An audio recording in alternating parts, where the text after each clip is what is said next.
ব্যস্ত ছিলাম, তারপরেও বাড়িতে টুকটাক কাজ করতে হয়। কিন্তু হচ্ছে কাজ তো আমাদের জীবনে থাকেই, তাই না? কাজ করতেই হবে। ব্যাস, এই যে মরিচের গাছটা, এই যে দেখেন কতগুলো ফুল আসছে।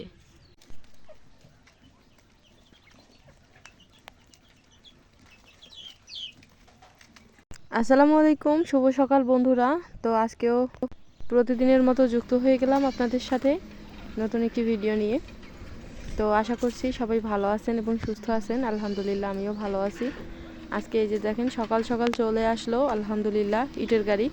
তো এখন হচ্ছে এগুলো বাড়িতে নামাই দিয়ে যাবে। পাখির ঘরের ঢালাইয়ের কাজটা শুরু করব আলহামদুলিল্লাহ। আল্লাহ তাআলার রহমতে এই পর্যন্ত আসতে পারছি।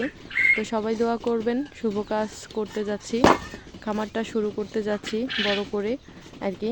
এতদিন দেখছিলেন যে আমি কোয়েল পাখি পালন করি, বাট আমার হচ্ছে খামারটা ছোট ছিল, পাখির পরিমাণ কম ছিল, যেগুলো ছিল বিক্রি করে দিয়েছি। তার কারণ আমার হচ্ছে পাখিগুলো রাখার মতো জায়গা বড় ছিল না, জায়গার পরিসরটা খুবই কম ছিল।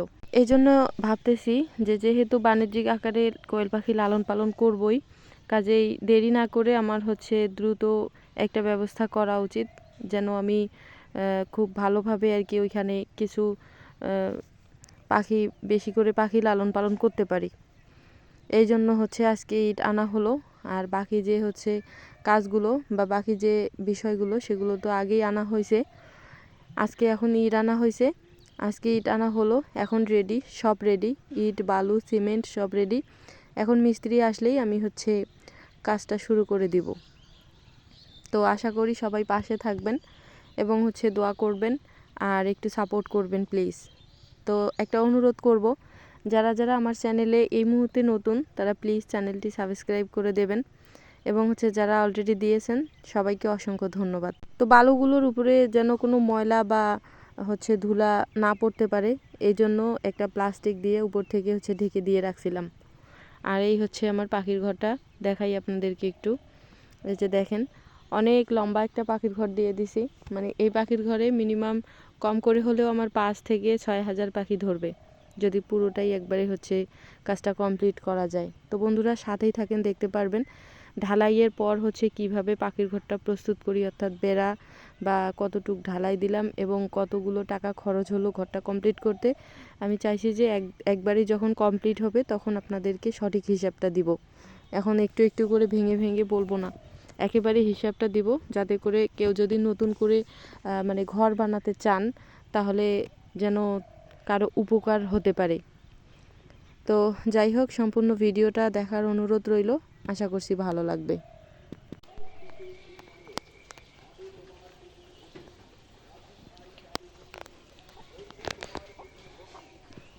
তো দুপুর সময় জয়েন হয়ে গেলাম আপনাদের সাথে। দেখি দুপুর সময় কি হচ্ছে, আমাদের ছাগলগুলোকে যে ঘাস খাইতে দিছে। আমি অবশ্য হচ্ছে আজকে একটু ব্যস্ত ছিলাম অন্য পাশে, পাটগ্রামে গেছিলাম পাখিগুলোর জন্য হচ্ছে খাবারের বস্তা আনার জন্য। ওইদিকে আরও কাজ ছিল, ডিম বিক্রি করছিলাম। তো ওইদিকে হচ্ছে প্রায় এক দুপুর হচ্ছে সকাল থেকে 2টা পর্যন্ত আমার ওইদিকে সময় গেছিলো। আর আপনারা দেখলেন যে আমাদের ইট আসছে আজকে। এখন হচ্ছে জানি না কালকে মিস্ত্রি আসবে কিনা। তো দুপুর সময় পানি খাওয়ানোর পর ছাগলগুলোকে দেখতেছি ঘাস দিয়ে দিছে, আবারও ঘাস দিয়ে দিছে, কাঁচা ঘাস। এগুলা কিন্তু ওই যে বস্তির ঘাস, একদিন পর পর কেটে নিয়ে আসে কাঁচা ঘাস।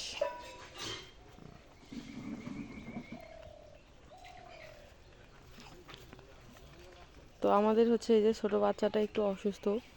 এই ছোট বাচ্চাটা জানি না কয়েকদিন থেকে কেন জানি খাবারটা বন্ধ করে দিছে, বন্ধ বলতে খুবই খাবার রুচি কম। তো ওই বাচ্চাটাকে আগে কৃমিনাশক করাবো, তারপর হচ্ছে খাবার রুচির জন্য জিঙ্ক খাওয়াবো। এইদিকে একটু ব্যস্ততার কারণে বাচ্চাটার যত্ন একটু নিতে পারতেছি না। তো যাই হোক, সমস্যা নাই, ওটা ঠিক হয়ে যাবে।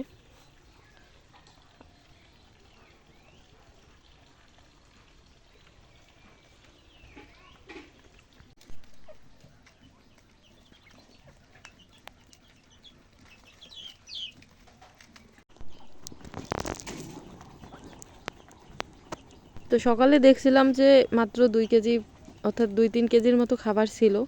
তো ওগুলা হচ্ছে সকাল টাইমে দেওয়া হয়েছিল, 2বার দেওয়া হয়েছিল।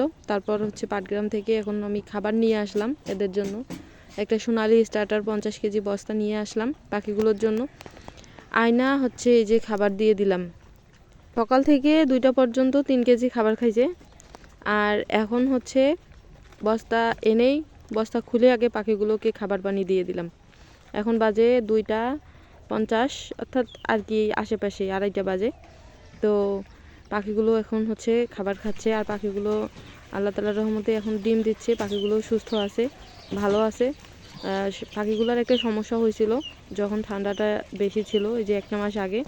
হ্যাঁ, তখন হচ্ছে একটু ঠান্ডাটা মানে ঠান্ডা লাগছিল পাখিগুলোর। তো মোটামুটি একটু মানে প্রবলেমের মধ্যে পড়ছিলাম, পাখিও মারা গেছিলো। যেহেতু আমি হচ্ছে ভুল করে ঠান্ডার ডোজটা করাই নাই, এই জন্য হঠাৎ করে ঠান্ডাটাও বেশি অতিরিক্ত হয়ে গেছিলো। আবার পাখিগুলোকে হচ্ছে বাড়ির ভিতরে নিয়ে গেছিলাম, পাখির ঘরটাও ভাঙা পড়ছিল, ওইখান থেকে ঠান্ডা লাগছিল।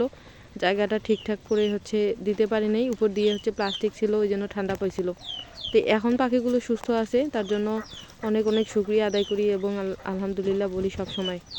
আর পাখিগুলো এখন ডিম দিচ্ছে, আর এখন হচ্ছে কোনো সমস্যার মধ্যে নাই।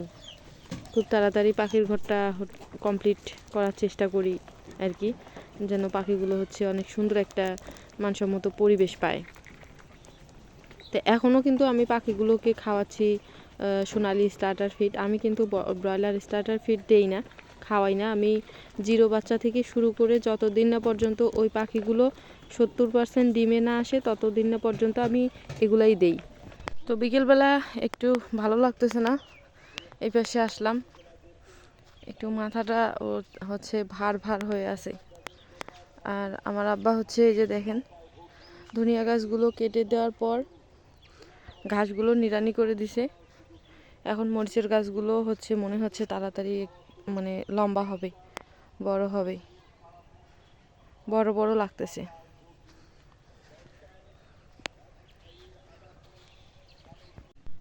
তো এই যে আমি যে আলাদা করে মরিচের গাছটা লাগাইছিলাম, এই যে দেখেন, তো অনেক সুন্দর দেখতেছি মরিচের গাছটার চেহারাটা, এত ভালো লাগতেছে। দেখেন কতগুলো ফুল আসছে, এই যে মরিচের গাছটা, এই যে দেখেন কতগুলো ফুল আসছে, প্রতিটা ডোকায় ডোকায় ফুল আসছে, আর অনেকগুলো ডাল বের হয়েছে। বাহ, ভীষণ ভালো লাগতেছে। দেখেন, দেখি না কতদূর কি হয়। তার মধ্যে এই যে একটা মরিচ, এই ফুলটা সবার আগেই কিন্তু ধরছিল, এই যে এই ফুলটা। তো এখানে একটা মরিচ হয়ে গেছে মাশাল্লাহ, আরও 2টা বড় বড় ফুল এবং কতগুলো ফুল গাছটায়। আর এদিকে এই যে এটা গাছ 2টা লাগাইছিলাম, এইটা হচ্ছে ছোটই আছে এখনো, তবে একটু বড় হয়েছে। তো এইটারও কিন্তু এই যে কুড়ি হয়েছে, এই যে মাথায়। বাহ, ভালোই হয়েছে। ওইটা একটু চারাটাই ছোট ছিল, আর এটা চারা একটু বড় ছিল। আমি যদি এই পাশে বাড়ি থেকে বের হই তাহলে মনে হয় যে প্রকৃতির মাঝে যেন মিশে আছি। এত সুন্দর চতুর্দিকের পরিবেশ, আমার ভীষণ ভালো লাগে। এই জন্যে যদি আমার হচ্ছে কখনো ভালো না লাগে বা খারাপ লাগে বা একটু অসুস্থতা ভাব লাগে, এই পাশে এসে এইভাবে বসে থাকি। প্রকৃতির সৌন্দর্য, সবুজ এত ভালো লাগে বলার মতো না। এই পাশে হচ্ছে একটু যদি আসি তাহলে ওই যে প্রকৃতির এরকম রূপ দেখে এমনিতেই মন ভালো হয়ে যায়, অনেক ভালো লাগে। কেন জানি মনের মধ্যে তখন একটা হচ্ছে ফিলিংস আসে, ভালো লাগা কাজ করে।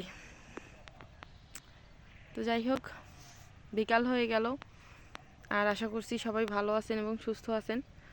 আলহামদুলিল্লাহ আমিও ভালো আছি। আর আজকে একটু বেশি খুশি, আপনারা তো জানেন, দেখলেন যে ঈদ আসছে। কালকে হয়তো মিস্ত্রি খবর দিব, যদি আসে তাহলে কালকে আমার পাখির ঘরের কাজ শুরু হবে। সবাই দোয়া করবেন এবং পাশে থাকার চেষ্টা করবেন প্লিজ। আর সারাদিন অনেক ব্যস্ত ছিলাম, তারপরেও বাড়িতে টুকটাক কাজ করতে হয়। কিন্তু হচ্ছে কাজ তো আমাদের জীবনে থাকেই, তাই না? কাজ করতেই হবে, ব্যস্ততার মধ্যে হোক, অসুস্থতার মধ্যে হোক, মানে কিছু কিছু কাজ থাকে যেগুলো করতে হয়। যে আমারও কাজ থাকে, এগুলো আমি করি।